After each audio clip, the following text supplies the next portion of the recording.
ہیرا نے اسکرین کی طرف دیکھا جہاں آگ کی لپٹوں سے گھرا جھومر کی رسی جھلس رہی تھی جس کے نیچے وہ دونوں کراہ رہے تھے۔ ارتضا جس نے اس کے منہ سے نکلنے والی ہر بات کو حرف آخر جان کر مانا تھا، سیدہ جو ہر اس وقت میں اس کے ساتھ رہی تھی جہاں اسے ماں کی ضرورت تھی، ان دو نفوس کی وجہ سے تو اس نے کبھی خود کو یتیم محسوس نہیں کیا تھا۔ نہیں، وہ انہیں اس شخص کی ضد کی بھیٹ نہیں چڑھوا سکتی تھی۔ وہ حیدر علوی کی بیٹی کو اپنے سامنے جھکانا چاہتا تھا تو وہ جھکے گی، کیونکہ اس وقت وہ کسی علوی کی بیٹی نہیں بس ارتضا کی ہیر تھی، اور طاہا نے آنکھیں پھیلائے اسے جھکتے دیکھا تھا۔ وہ گھٹنوں کے بل بیٹھی تھی جسے اس نے اپنے دل میں وہ واحد مقام دیا تھا جو اس نے کسی کو نہیں دیا تھا، جس کے ہاتھ اس کے جوتوں پر کپ کپا رہے تھے، جسے وہ اس دنیا کا بلند ترین مقام دینا چاہتا تھا۔ پلیز طاہا، انہیں چھوڑ دو۔ اب کہ اس کے گلے میں گھلٹیاں بننے لگی تھی، وہ گھٹنوں کے بل بیٹھی گھرا وزاری کر رہی تھی۔ مزہ نہیں آیا، طاہا نے سختی سے کہا۔ طاہا پلیز، وہ مر جائیں گے، تم جو کہو گے میں وہ کروں گی، میں فوج سے تمام تعلق چھوڑ دوں گی، پوری دنیا کو بھول جاؤں گی، پلیز انہیں چھوڑ دو۔ ہیرا کے گر گرانے پر طاہا نے اسکرین کی طرف دیکھا۔ تو کیر علوی نے تمہیں ایک چیز نہیں سکھائی؟ بولتے طاہا نے اسے بازو سے پکڑ کھڑا کیا تھا، بہتی آنکھوں اس کے ساتھ وہ مشکل اس دھندلے پڑتے منظر کو دیکھ رہی تھی۔ یہ دنیا آپ کو کبھی کچھ نہیں دیتی، آپ کو خود چھیننا پڑتا ہے۔ طاہا صفاقی کی انتہا پر تھا جب اسکرین پر نظریں ٹکائی ہیرا نے رسی کی آخری بند کو جھلس کر ٹوٹتے دیکھا جو سیدھا ان دونوں پر گرا تھا۔ ان دونوں کی ہولناک چیخیں کمرے میں گونجی۔ ہیرا وہی جامد ہو گئی، اس کی آنکھیں آنسو تک بہانا بھول گئی تھیں۔ چند منٹ بعد اسکرین سیاہ ہوئی تو ہر طرف سناٹا چھا گیا، روم میں سرایت کرنے والا سناٹا۔ اب کوئی اس کی غلط بات میں بھی ساتھ دینے کے لیے نہیں بچا تھا، کوئی نہیں تھا جو اس کے بھوکے رہنے پر خود کھانا نہ کھائے، کوئی نہیں تھا جو یہ کہے کہ ہیر ابھی میں زندہ ہوں، کیونکہ وہ مر چکے تھے۔ وہ وہی طاہا کے ساتھ زمین پر بیٹھتی چلی گئی تھی۔ طاہا علوی، تم اپنی موت کو ترسو گے، وہ سکتے کے عالم میں سرد انداز میں بولی تھی۔ تم دھمکی دینے کی حالت میں نہیں ہو ہیرا مرتضیٰ، طاہا نے اسے باور کروایا تھا۔ طاہا نے بازو سے پکڑ کر اسے کرسی پر بٹھایا، خود وہ ایک گھٹنا فولڈ کرتے زمین پر رکھے جھک کر بیٹھ گیا۔ جو شخص چند لمحے پہلے اسے بھیک منگوا رہا تھا وہ اس کے سامنے جھکا پڑا تھا۔ طاہا نے اس کی گود میں رکھے دونوں ہاتھ پکڑے۔ کہانی سنو گی؟ طاہا کا بولنا تھا کہ سیاہ اسکرین پر یکدم بہت سے چہرے جگمگانے لگے۔ ہیرا نے ڈبڈباتی آنکھوں سے ان کو دیکھا تھا۔ وہ 20 لوگ تھے جو انتہائی بری حالت میں تھے۔ اگر ہیرا نے انہیں پہلے نہ دیکھا ہوتا تو یقیناً پہچان تک نہ پاتی۔ طاہا نے وہی زمین پر سیدھا ہوتے اس کی گود میں سر رکھ لیا تھا، جبکہ ہیرا کا وجود ہولے ہولے لرز رہا تھا۔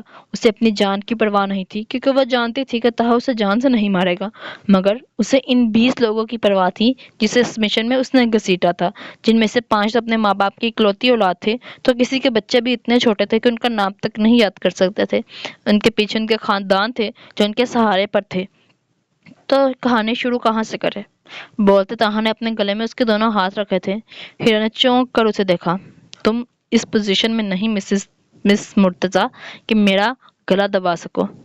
طاہا نے اس کی سیاہ ہراساں سی آنکھوں میں اپنی گرے وحشت زدہ آنکھیں ملا کر کہا تو وہ رونا تک بھول گئی۔ تو کہاں تھے ہم؟ ہاں، کہانی پر۔ کہانی شروع ہوتی ہے آج سے 11 سال پہلے، جب رئیس علوی نے تمہیں دھتکارا تھا۔ اب وہ بول رہا تھا، ہیرا لرزتے وجود برستی آنکھوں کے ساتھ اسے سن رہی تھی۔ تم نے سکیر علوی سے وعدہ کیا تھا کہ انہیں خود کو اپنانے پر مجبور کر دو گی، مگر جو راہ چنی وہ غلط تھی۔ مما کی موت پر تمہیں پتا چلا کہ تمہارے بایولوجیکل فادر کا قاتل میں ہوں، تب تم نے یہ پلان بنایا تھا۔ Beside apart, your plan was awesome.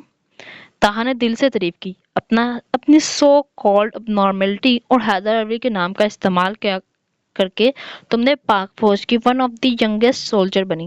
تو کیر علوی کی ٹریننگ اور فوج کی ٹریننگ کے دوران مسلسل تمہاری توجہ میری بربادی پر تھی۔ طاہا نے اس کے بازو کو جھٹکا دیا تو وہ کٹی ڈال کی طرح اس کے سینے سے لگ گئی تھی۔ مگر اس کی ضرورت تو تمہیں تھی نہیں، تمہارا یہ قاتلانہ حسن ہی کافی تھا مجھے برباد کرنے کے لیے۔ اس سے پہلے کہ تم کچھ کرتی تو کیر علوی مر گیا۔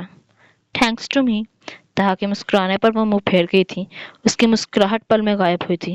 وہی اسکرین پر نظر آتے محسن محمود کی پیشانی پر گولی لگی اور وہ وہی جام شہادت نوش کر گیا تھا۔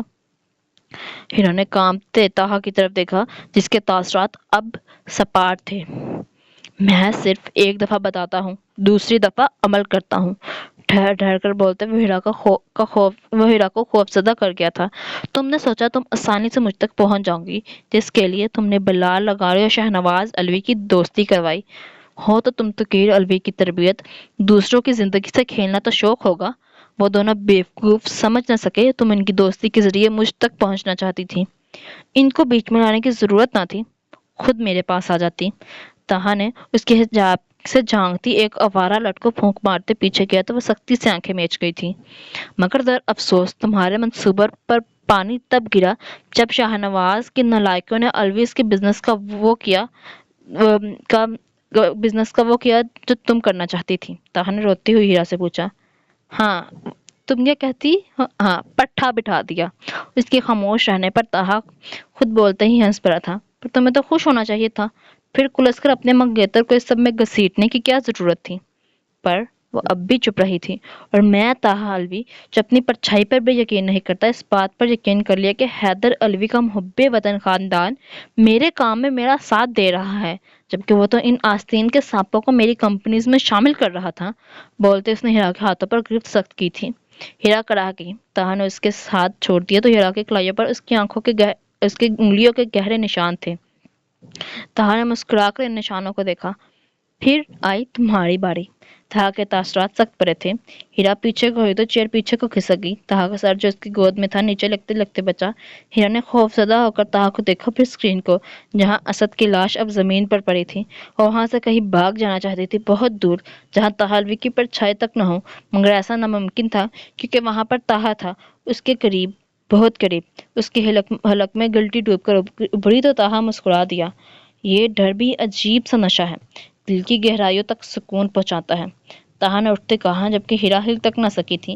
پہلے میں تمہاری آنکھوں میں اپنے لیے محبت دیکھنا چاہتا تھا، پر وہ کیسے ہوتی؟ وہ تو تم اپنے منگیتر سے جو کرتی تھی۔ بٹ ٹرسٹ می، یہ ڈر، یہ خوف مجھے زیادہ سکون دے رہا ہے۔ سختی سے بولتے تہا نے اس کی توجہ اسکرین کی طرف کروائی، جہاں لاہور اسٹیشن نظر آ رہا تھا۔ کیا خوب جگہ چنی تھی تم نے نا؟ وہ دل پر ہاتھ رکھتے بولا تھا۔ ٹوٹل فلمی سین، اسٹیشن پر ہوئی اچانک ملاقات۔ تہا نے اس کے کندھے پر ہاتھ رکھتے دباؤ ڈالا تھا۔ مگر افسوس تم مجھے اپنے آگے پیچھے نہیں گھما سکی۔ تہا نے ایسے کہا جیسے کتنا ہی دکھ ہوا تھا۔ پھر تم دونوں نے اپنا کام شروع کیا۔ ٹرسٹ می وائف، تمہیں مجھے اپنی طرف متوجہ کرنے کے لیے یہ پکڑم پکڑائی کھیلنے کی ضرورت نہیں تھی۔ پہلے پنجاب پھر اسلام آباد بھاگنے سے اچھا تھا تم بس مجھے بول دیتی، تہا علوی میرے ساتھ رہو۔ قسم سے وہاں سے ہل جاتا تو بات تھی۔ تہا کو اپنی گرفت میں موجود اس کا وجود ٹھنڈا پڑتا محسوس ہوا تو اسے یاد آیا اس کے گنہگار ہونے کے ساتھ ساتھ ہیرا مرتضیٰ اب نارمل کیس بھی تھا، جو دماغ پر زیادہ دباؤ برداشت نہیں کر پاتی تھی۔ تہا نے اس کی طرف دیکھا، جس کے چہرے پر خوف سے اے سی میں بھی پسینے کے قطرے تھے، اور وہ آنکھیں غنودگی میں جا رہی تھی۔ تم نے بہت استعمال کر لیا میری محبت کا ہیرا مرتضیٰ، اب میری باری۔ بولتے اس نے ہیرا کے نیم بے ہوش وجود کو باہوں میں لیا اور اپنے کمرے میں آ گیا، جس کی ہر چیز اس نے بدل دی تھی۔ اپنا وہاں پر ہیرا کی 20 تصاویر سے بنی ایک تصویر تھی، نہ اس کی کوئی پرانی یاد جس سے وہ ماس کو یاد کر پاتی۔ مگر تہا بھول گیا تھا، جو دل میں بسے ہیں وہ مر کر بھی نہیں مرتے، اور جو دل سے اتر جائیں وہ پاس ہو کر بھی دور ہو جاتے ہیں۔ آئی ہوپ آپ سب کو یہ ایپیسوڈ پسند آئی ہوگی، اور مجھے آپ ضرور بتائیے گا آپ کو تہا کا یہ ریاکشن کیسا لگا۔ اللہ حافظ۔ آپ کمنٹ ضرور کریں، اتنی محنت سے میں وائس اوور کرتی ہوں۔